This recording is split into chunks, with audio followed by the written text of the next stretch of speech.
రసవత్తరంగా విజయవాడ రాజకీయం. ఆంధ్రప్రదేశ్ పాలిటిక్స్ కు అసలు సిసలు అడ్డ బెజవాడ.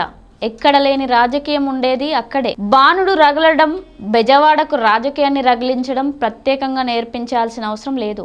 ఇక్కడ ఎవరు రాజకీయం ఎలా మొదలు పెడతారో, ఎప్పుడు ముగిస్తారో, కారణాలు ఏమై ఉంటాయో ఖచ్చితంగా చెప్పలేని పరిస్థితి.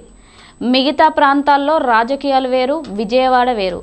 అలాంటి విజయవాడ పార్లమెంట్ పరిధిలో రాజకీయం రోజుకో మలుపు తిరుగుతుంది. సొంతింట్లో కుంపట్లు, అసంతృప్తుల అలజడులు, తిరుగుబాటు నినాదాలు.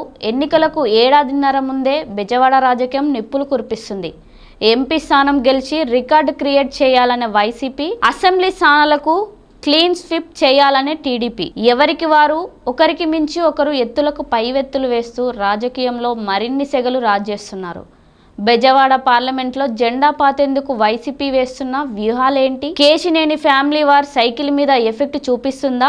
అసెంబ్లీ నియోజకవర్గాల్లో అభ్యర్థులపై రెండు పార్టీల లెక్కలు కొలిక్కి వచ్చాయా? మరి ఎన్నికల బరిలోకి దిగబోతున్న రేసు గుర్రాలు ఎవరు? విజయవాడ పార్లమెంట్ స్థానాన్ని వైసీపీ ఇప్పటివరకు గెలవలేదు.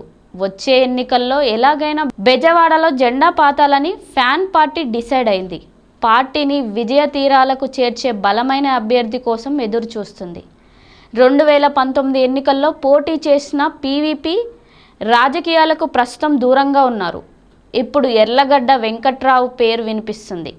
ఎర్లగడ్డ మాత్రం గన్నవరం నుంచి పోటీ చేయాలనే డిసైడ్ అయినట్లు టాక్. ఆయనతో పాటు వసంత కృష్ణ ప్రసాద్, వల్లభనేని వంశీ పేర్లు కూడా పార్లమెంట్ రేసులో వినిపిస్తున్నాయి. 2019 ఎన్నికల్లో ఫ్యాన్ గాలి జోర్లను విజయవాడ ఎంపీ స్థానాన్ని దక్కించుకుంది టీడీపీ.